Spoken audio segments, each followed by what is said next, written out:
Herb. Herb is a plant.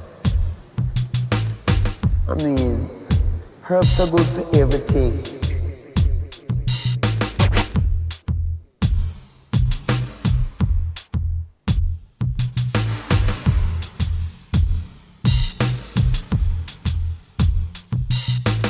Herb.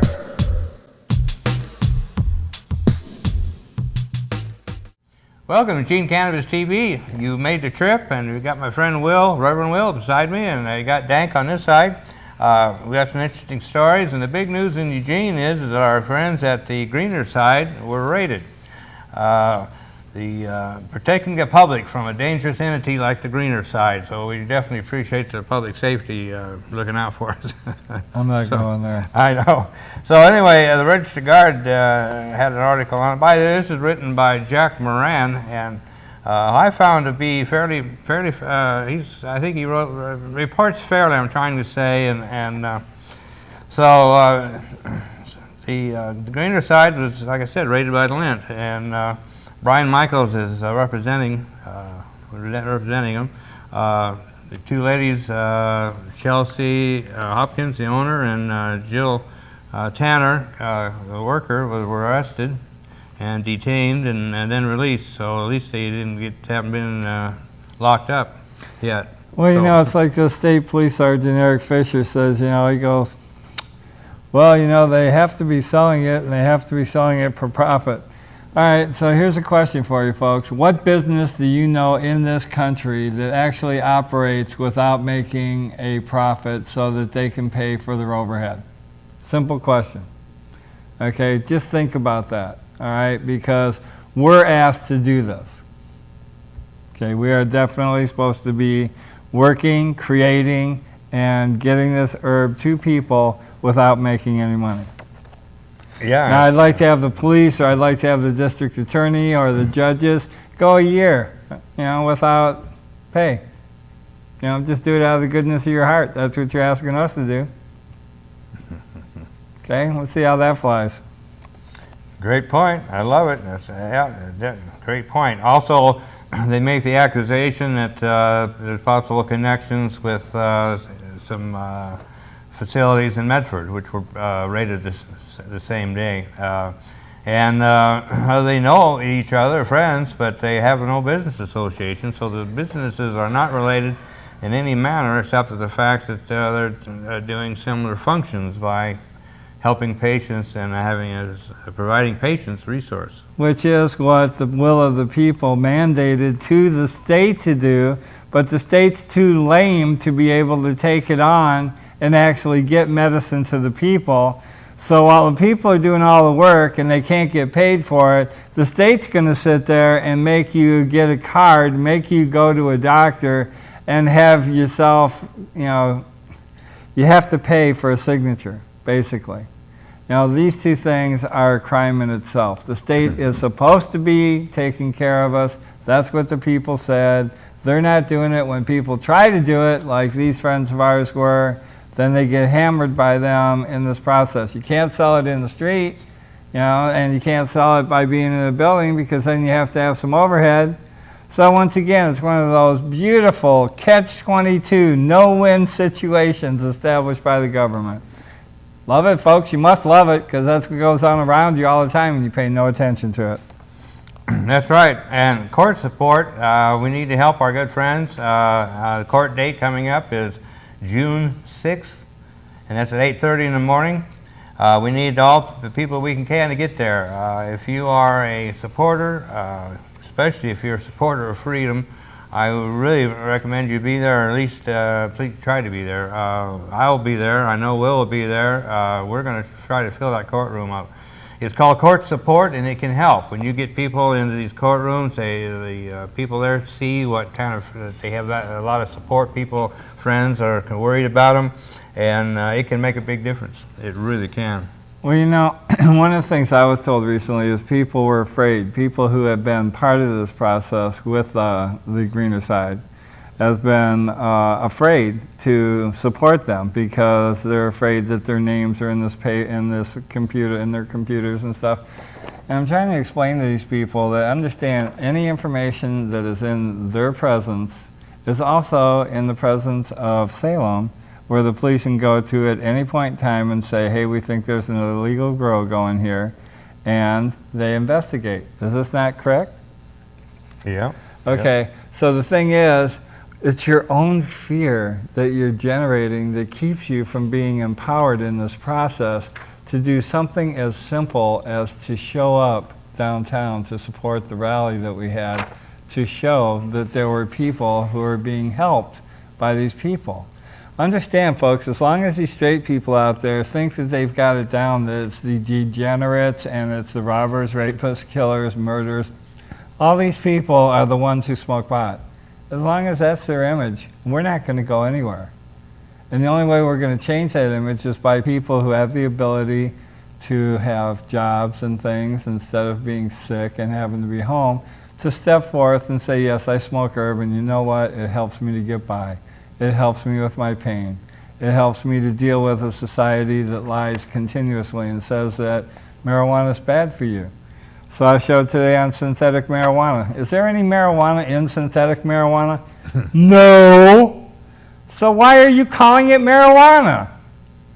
Understand, it's not marijuana. That show by KEZI today, where these people were talking about synthetic marijuana almost killing their daughter, there was no marijuana anywhere near the site. She wasn't doing marijuana. She was doing some kind of incense that is not even supposed to be smoked. So, you know, until we can get truthful information out there and do it in a really good way, then people are not going to pay any attention to us and they're not going to support us. You bet. So we got a hemp story to cover, and we've got to run quickly out of time. You've got to go ahead and we'll talk about that. That's this one? No, the hemp story. Hemp legalization. Hemp legalization amendment for Farm Bill. Yes, understand. Senator Ron Wyden, thank you very much, Monday introduced an amendment to the Omnibus Farm Bill to allow farmers to grow industrial hemp. The move picked up momentum the next day when Senator Pat Leahy, Democrat Vermont, said he would support Vote Hemp. A hemp industry group has been urging supporters to lobby senators to add and support the amendment.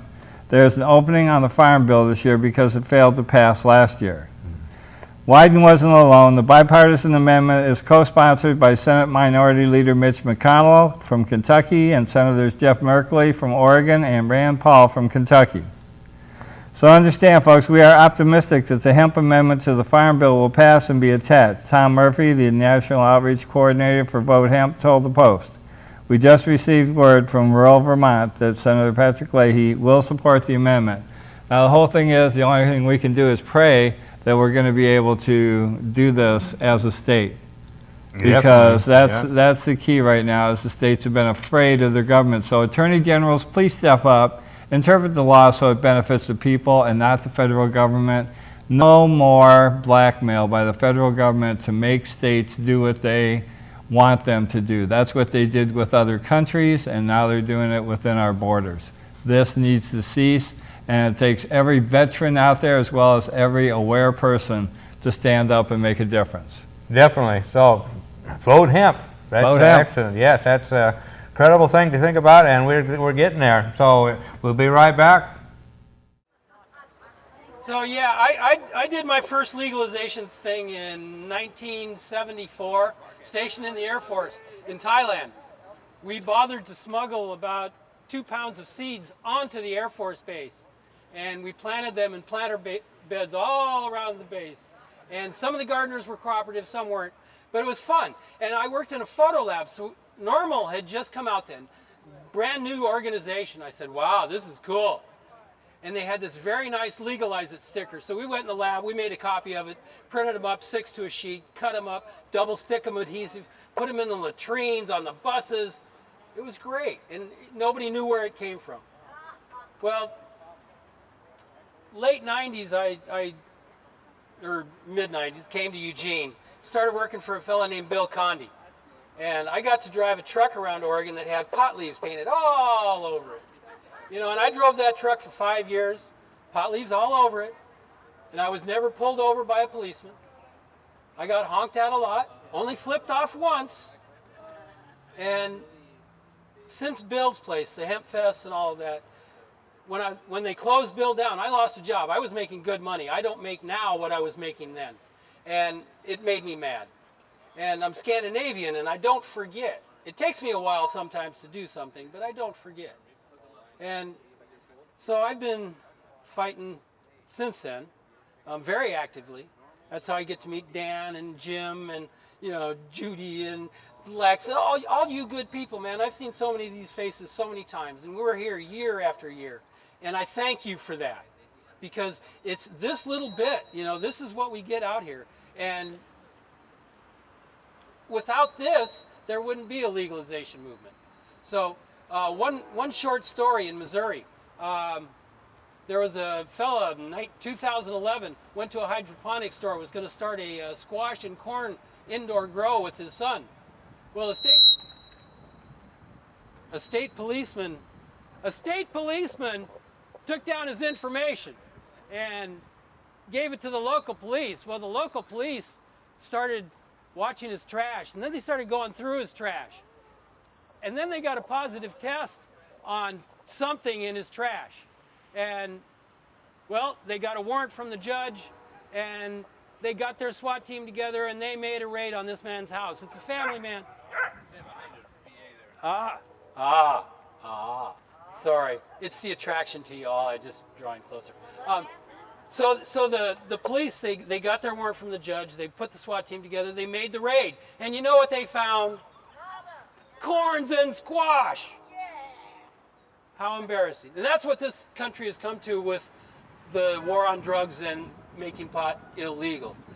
It's beyond absurd. You know, Obama won't address it. His drug czar, Kerlikowske, won't address it. The Justice Department, well, they don't know what they're going to do about Colorado and Washington. My God, who knew that the hippies could vote and motivate enough people to get legalization in the states before we even approach the feds?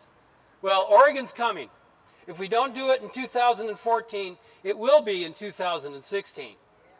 And keep in mind when you vote, and I surely hope that you're all registered to vote, keep in mind that when we vote, if you have a legislator, a state rep, a congressional rep, a senator that doesn't support us, don't support them.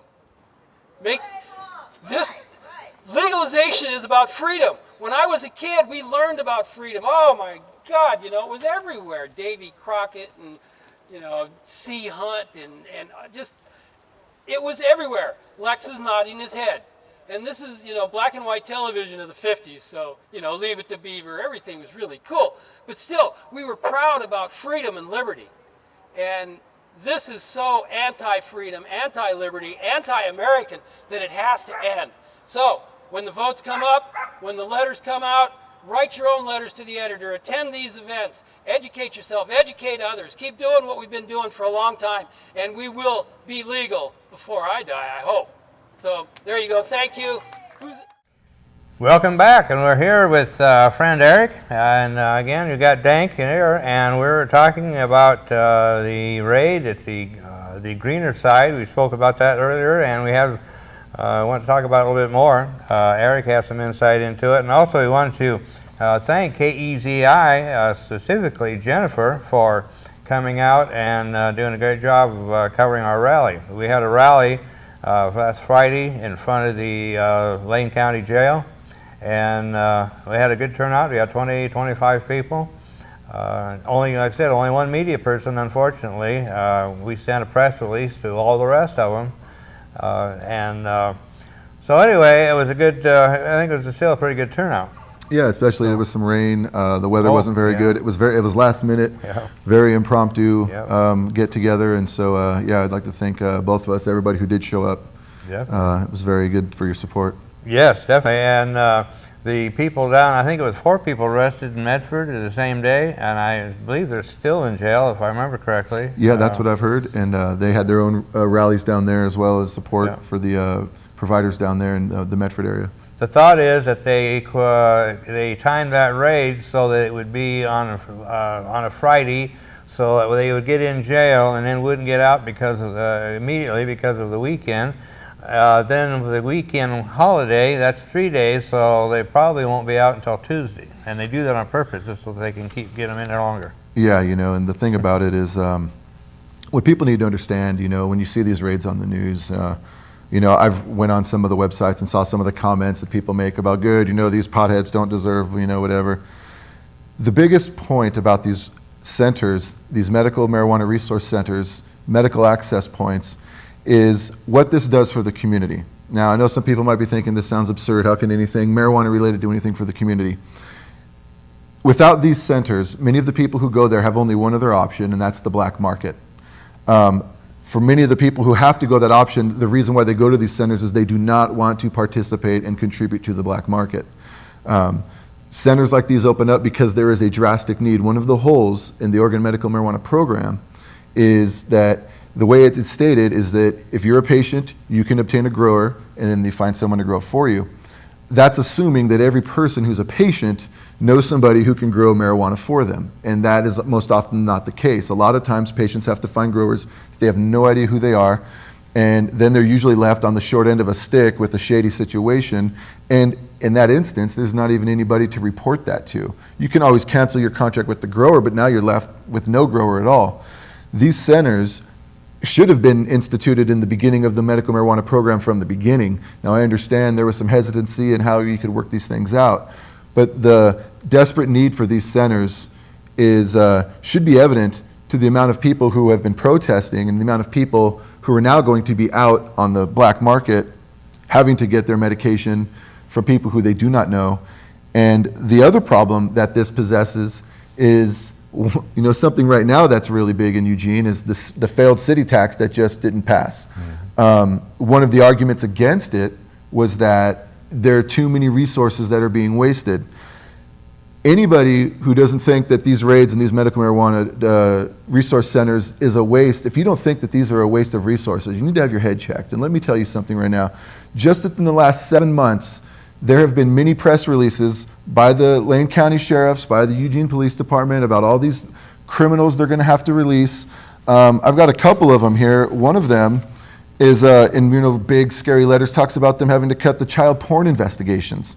And one of the things they said is in this article, which is from December of just last year, that more than 40 cases detectives are working on would have to be dumped, that those cases will not likely be investigated or even prosecuted.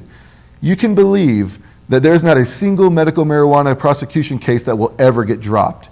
You should have a problem with that. When the law enforcement officials from our city, county, and state all agree that medical marijuana and their providers are more of a priority than child porn investigations, we've seen the footage of all the people they release out of jail. They say they don't have time for this. Well, they seem to have a lot of time and a lot of money for marijuana prosecutions. Now, I've been told recently, I didn't hear this myself, that just recently on the news, the district attorney had made an announcement that they weren't going to make marijuana a priority. Well, if you go back just in the last few years, there haven't been hardly any other major drug busts outside of marijuana providers, medical marijuana providers to be specific, aside from the lucky pullover and they happen to find a bunch of drugs in the trunk. It seems as if they're not even doing any other kinds of operations. And this is the thing that bothers me, one, as a tax-paying voter, and secondly, as a veteran. You know, when I served my country, it was to uphold these laws that we're supposed to hold dear and we're supposed to hold as sacred. And if the purpose of law enforcement isn't to keep our communities safer and stronger, then what's the point of law enforcement? And I can assure you that not a single one of these raids does a single thing to make our communities safer. And for the person out there who doesn't use marijuana, who thinks that marijuana is ridiculous, that alone should bother you. You know, if law enforcement isn't making our communities safer, what are they doing? What are they blowing our money on? They're obviously not going to go after child porn investigations anymore. They've stated that publicly. One thing that they haven't stopped is medical marijuana raids. And I keep saying medical marijuana raids because if you notice, none of these raids are on guerrilla grows in the mountains. None of these raids are on the cartels that are growing in the mountains we've been being told about that are in our national forests. Every one of these raids in the news are medical marijuana providers. If this isn't a war on medical marijuana, what is? These are the things that people need to consider. Our taxes and the money that is supposed to be going to make us safe is being wasted. They are completely abandoned the idea of keeping our community safer for the cash and grab tactics of raiding medical marijuana centers. And this has got to stop. As a veteran, I'm completely outraged that the citizens of this county and of this city sit by and let this happen. You know, we got to remember things. You got to keep things for, you know, people to understand. Judges and sheriffs, they come up for election. You know what I mean? If you want to understand, we're not telling people, hey, don't follow the rules. But if you're going to enforce the rules that are going to help our community stay safe. And when you shut down these centers, you have just reinforced the black market. You've enforced the underground market. How is this in any way a benefit to our community? That's what law enforcement is for, and that's what they're failing to do. And that is why the people in Eugene voted no for this tax, because they could see that this is all smoke and mirrors, and we're tired of it. We're just tired of it. Yeah, definitely. Well said, and I couldn't say any better. It's like, yeah, what he said. Very well put. I appreciate it. Yeah, resources. It's like public safety resources.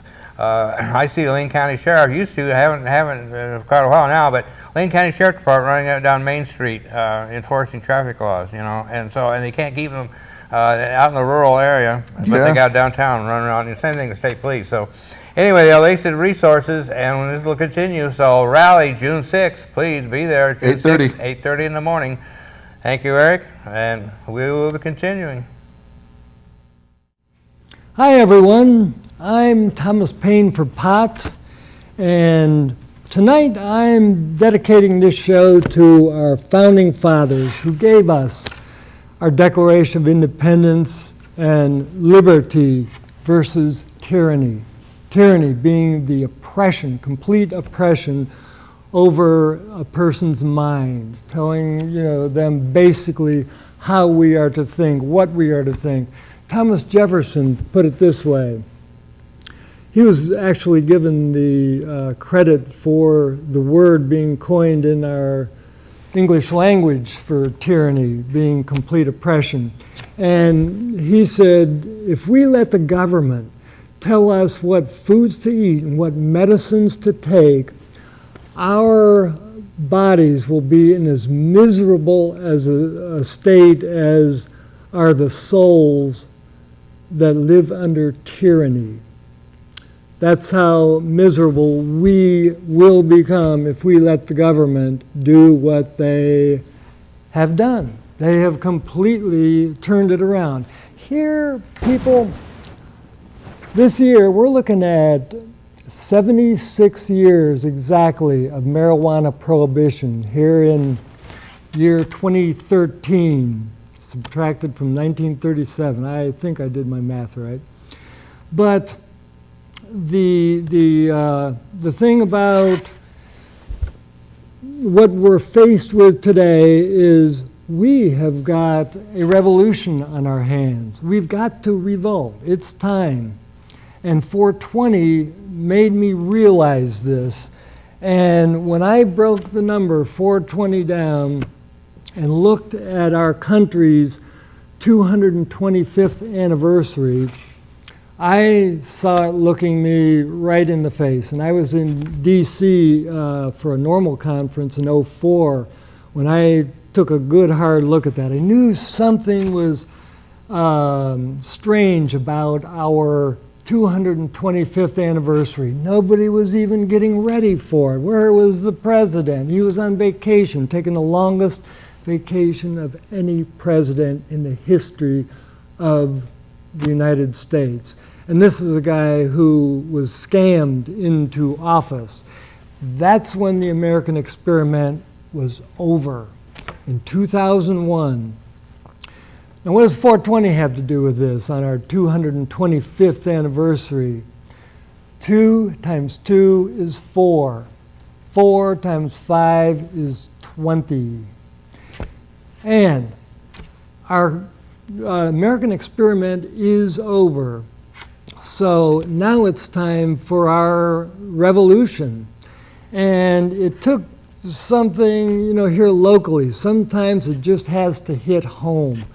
And two of our friends who had started a legitimate compassionate business for medical marijuana patients so we could get our medicine. Because how many people know how to grow and process marijuana who might get their card? I would say a small percentage of them. So here's this big, huge population that the greener side, Joe and Chelsea, and their 2 kids were serving this need to the medical marijuana patients in a very compassionate, organized business that was, you know, a tax-paying business, you know, earning revenue for the government. And for us to be paying the police our hard-earned tax dollars and to have them come in and raid a place of compassionate legal business and for them to haul them away, could anything be more destructive of our life, liberty, and happiness? You know, it says why we should go to war. It's right here. You know, I'm saying this is time for the Third American Revolution. We know about the first. It was about tyranny. We knew about the second. It was about tyrannizing the equality of the black man. Took a war. And here we are again. Tyranny once again telling us what we can and cannot do in our what was once land of the free, now land of the P. So I'm saying 76. Let's get the spirit of 76 in us. That's how long this stupid war based on lies has been going on. I think 76 years, 7 plus 6 is 13. And it's 2013, and it's time for revolution. So join us next week, and over the next few weeks, I will be spelling out the master plan for the legalization of this horrible war against marijuana, a God-given plant, and the people who realize its value and want to use it. Happy 420, everybody.